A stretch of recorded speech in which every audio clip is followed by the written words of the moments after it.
the network for the AV industry. What are you listening to? This This is AV. This is AVNation. This is AVNation. This is an AVNation special, a closer look at the Philadelphia Union Stadium. This is Tim Albright with AVNation with an AVNation special talking about the Philadelphia Union. I've said this for over a year now. My day job is I run marketing for a fantastic integrator out of St. Louis called CTI. We have a pretty kick-butt broadcast and sporting day event organization and office out of Atlanta. A couple years ago, they started working with the Philadelphia Union as they redid and kind of rehabbed their entire game day experience. Has been covered by SCN as an installation of the year. A very nice piece by my buddy Dan Farisi over at Commercial Integrator. So I figured, hey, let's get these kids on the phone and see what exactly we did and how we did it. So first and foremost, Carl Mandel. Carl is from the Philadelphia Union. Welcome, sir. How you doing? Thanks for having me. Absolutely, thank you. Also with us is Cherie Parker. She is from the Atlanta office of the aforementioned CTI. Welcome, ma'am. Yeah, thank you. And if you've never watched it, you should go over and check out after this one the AVNation Women in AV episode that we did with Cherie, because she's pretty cool. Ryan Brody also is from the Atlanta office. Welcome, sir.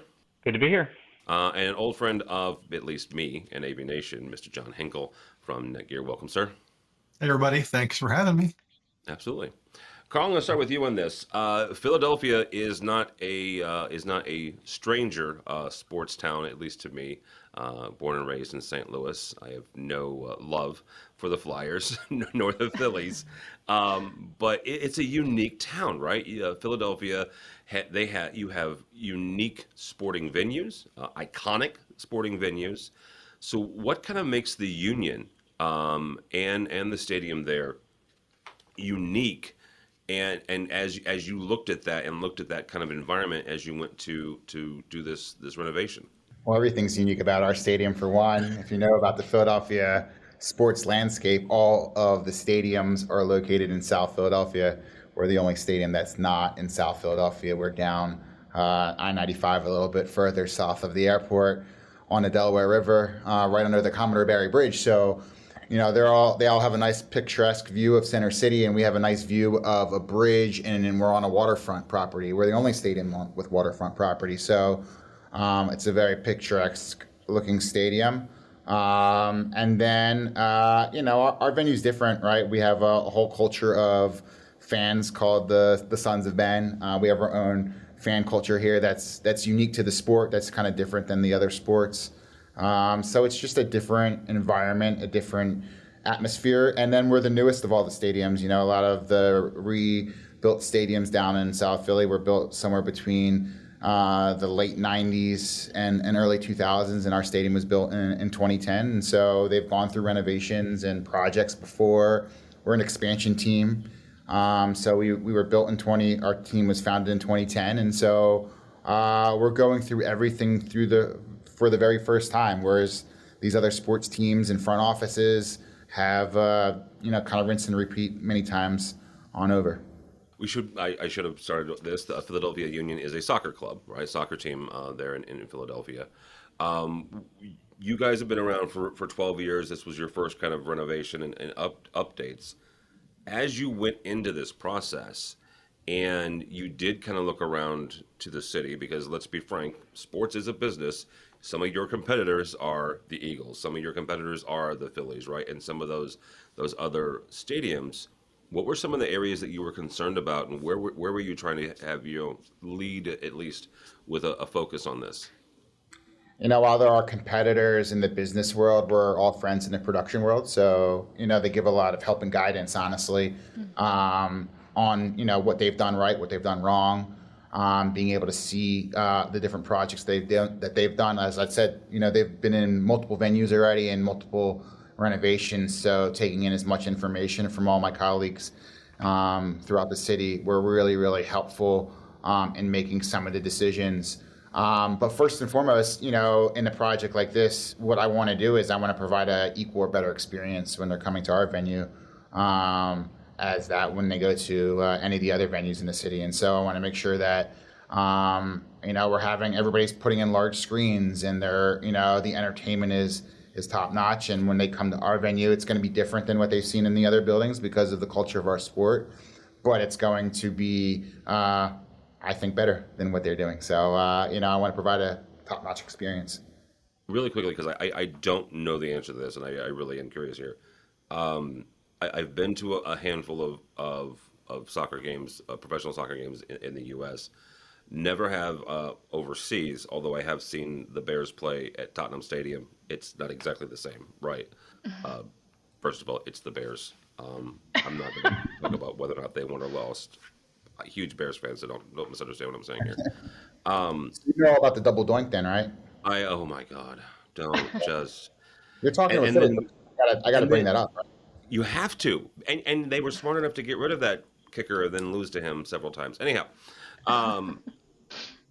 in the soccer world though, do you think that maybe you guys are competing against other clubs in other cities? And the reason I ask this, right, is I mentioned the fact that St. Louis and Philly played against each other for a lot of years. We still do because we're both in the NL.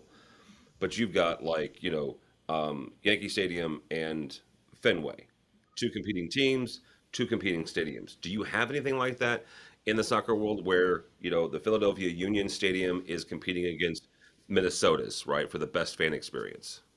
On a business side of things, of course, we weigh up our production and everything that we're doing versus all of our colleagues around the league and in our city.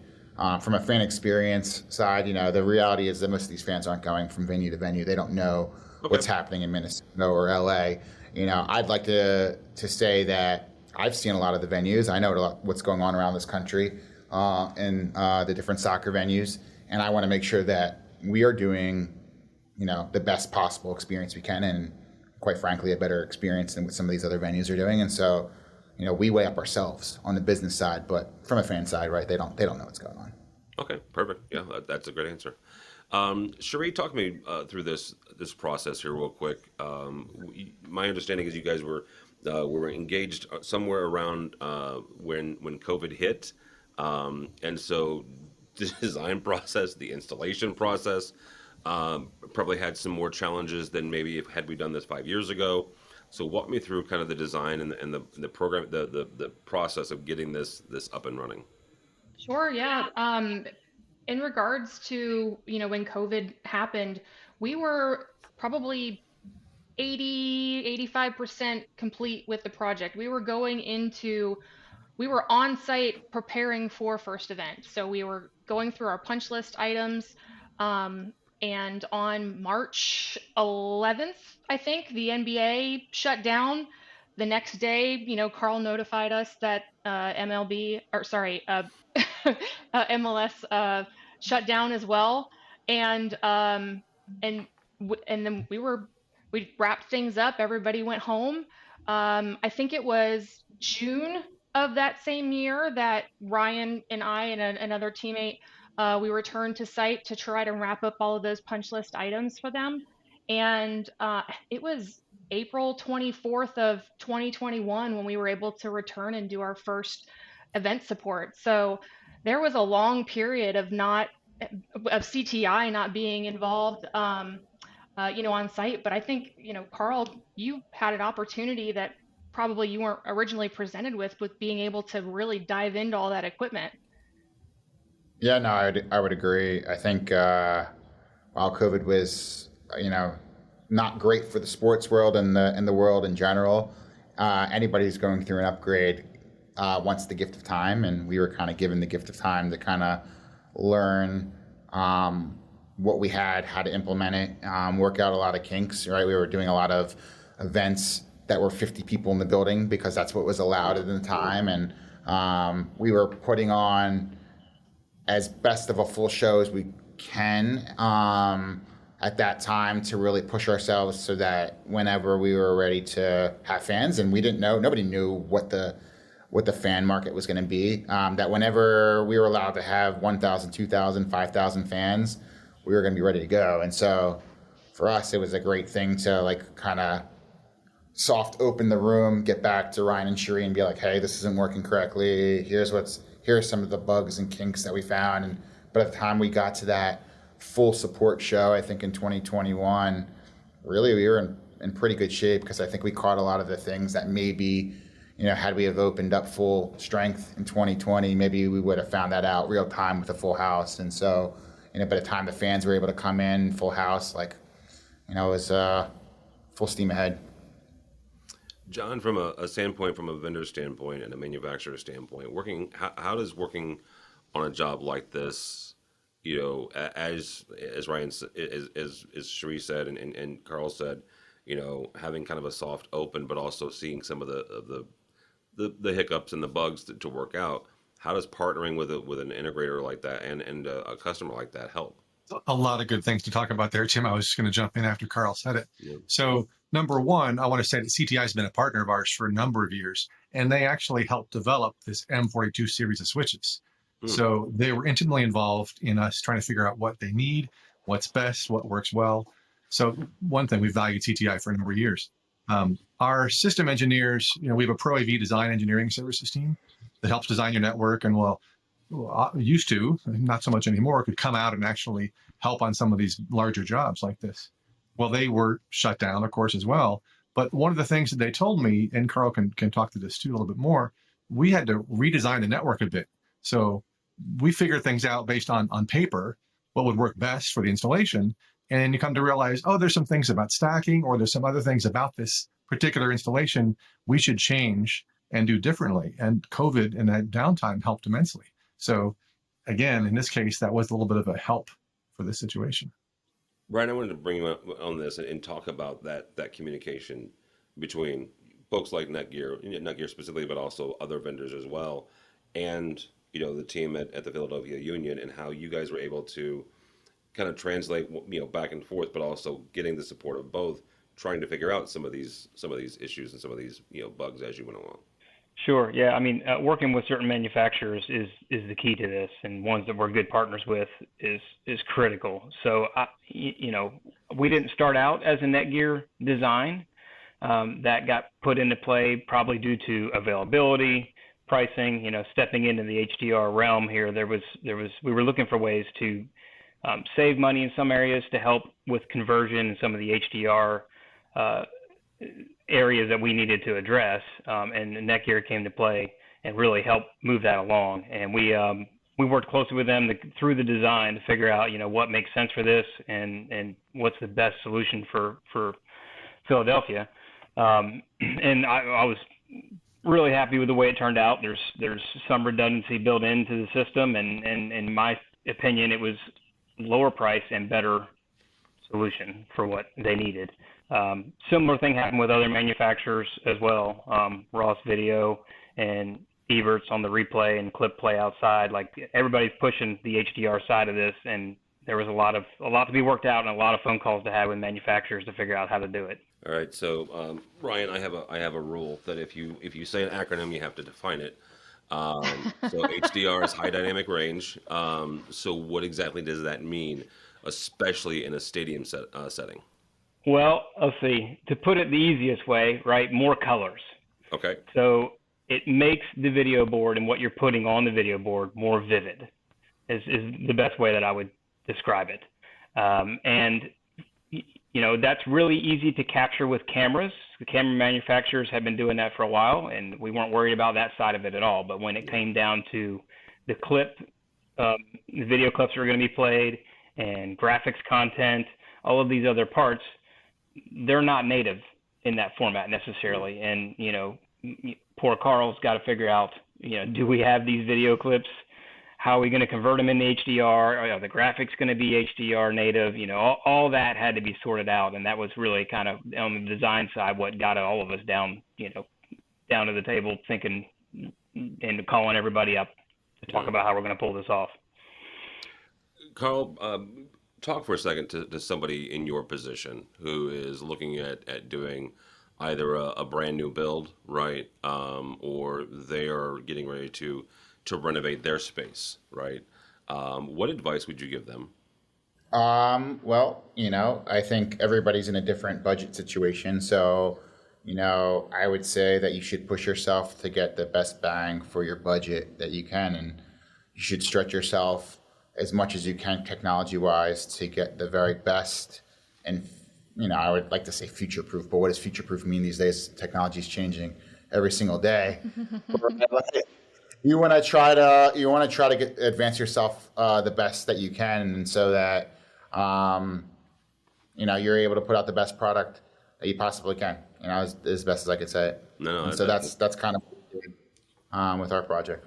Yeah, and I would add on to say that, for the clients and customers, there's no harm in reaching out to manufacturers directly and getting ahead of this, and work on this design and, what direction you want to go with it before you get engaged full blown into an integrator to get it going. So there's a lot of these manufacturers welcome that opportunity for the end users to call up and say, this is what we're thinking about doing. What do you think? And start those conversations, as well as having a good consultant involved to guide that process as well. Anthony James Partners was a part of this, and they started that off to get it on the right foot with Carl and know what direction it was going before they even got too far into it. One thing that I would say is, like, as you think about this and you think about the progression of, from SD from standard definition to high definition, from standard dynamic range to high dynamic range, right? Like, think about the progression there, and even from 1080p to 4K, right? If you get the highest output that you can, whether you're ready for it or not, you can always go backwards, right? But if your highest output is only X, you can't go forward. So for me, in making the decision, right, 4K was not in the budget for us, but being able to have a 1080p control room and going HDR was in our budget range. And so I wanted to do that because it was that very highest output that I can get, and whether we're ready or not, or if the market's not ready to support it, or editing, or all those different things, I can always dial back. And when we're ready to go forward, I can go forward. So that was a lot in the decision making that I made. And to that end, and talking about future proofing as well, really, that's exactly it. As we've been talking about, as Tim and I have talked about countless times, AV over IP, that's making all this happen, because you can do 720, you can do 1080, it doesn't matter to us. We're a network switch. So once you get into something over IP, you can much more easily update as you need to and upgrade. So I think people probably get in the details too much too quickly. And to Ryan's point and Carl's point, get some help, get people to help figure that out for you. And you can build in some flexibility without having to pay a gob of money for future proofing or whatever. But that way you're ready to go. You're on a path forward. Yeah, absolutely. Sheree, what advice would you give somebody as they're looking to do a system and a design of this size?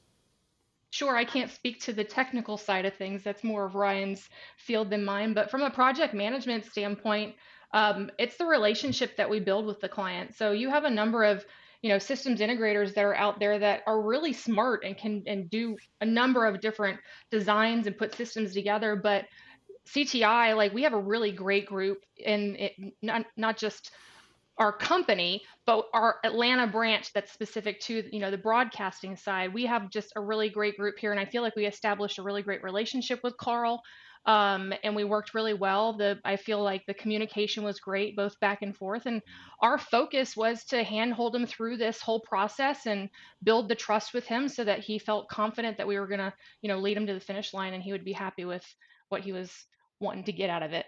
Carl, last word on this, and Sheree and Ryan and Hinkle, jump in if you'd like. What is one thing that you absolutely positively want to show somebody when they come to the Philadelphia Union Stadium? You're setting me up for the easy question, but I got you. The control room, right? Like, no. Outside I wouldn't show them the control room. I've seen the video. I would show them the ribbon. That's me. Well, jokes aside, I think we built a really special control room. I think it's something that, I'm in production, so it's something that I really want to show people because I'm really proud of where the room, if I were to show a photo before and after, your mind would be shocked at what the room previously looked like, and the walls, just a cosmetic look of the room alone is completely different, with the walls that we knocked down and the windows that we added. So first and foremost, I'm really, really proud of our control room, because you look at that versus what other teams and stadiums have, and I would put our control room amongst, even some of the NFL control rooms. Maybe we don't have as many dream catchers, or we don't have the biggest switcher that they have, but it's pretty comparable in equipment and layout to some of these other stadiums. So that's something I'm really proud of. And like I said earlier, right, we're the only stadium on the waterfront right now. So taking them up to a special spot in our stadium where you can overlook the water and the bridge and see ships go by. It's a really cool, unique, you think of like the San Francisco Giants that have a really cool atmosphere with them being on the water. We're not out by the Pacific Ocean. We're by the Delaware River, but it definitely makes for a very cool, picturesque moment when you come to the stadium that you don't get to see often. I think that, it's kind of, I'm kind of immune to it because I've been here for, all my 13th season. So I will say around CTI, there was a shot of when we did do the shoot. There is a gorgeous shot. I'm not even sure how the heck they grabbed it. It's as the moon over the river, over the bridge, over the stadium. Absolutely phenomenal. So yeah. Yeah, the fan experience in that stadium is pretty amazing. We got to come and witness one of the games there, and it was just absolutely beautiful. It's unreal to see semis crossing the bridge at the same time a ship going past, and then there's like a soccer game playing in front of you. So that just being a part of the fans was a really awesome and amazing experience, and that's one part that'll stick with me for sure. That control room's pretty cool too. Yeah. The control room, not everybody has, all of their technical director, replay operators, graphics operators, LED positions, producer. The next room over, you've got announcer. The next room over, you got front of house, audio control. All of it's right there. So you can stand right there in the middle of the room and see the entire production going on at one time. And not every venue has that, which is one of the things that I think Carl's pointing at, is it makes it a cool experience. And then throw in a sunset and a moonrise and a ship and a river, right? All those things. All right. Thank you guys so much. Carl Mandel from the Philadelphia Union. How do people connect with you or find out more about the Union? Well, if they want to find out more about the Union, you can go on our website, philadelphiaunion.com, or go on Twitter, which we're very active. We're kind of the leaders in the league with our social media, so at phillyunion.com, or I'm pretty active myself, so you can go on my Twitter handle. I need some more followers, so at Carl Mandel.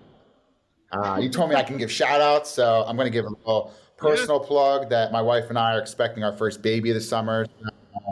I don't think I told you, but Congratulations!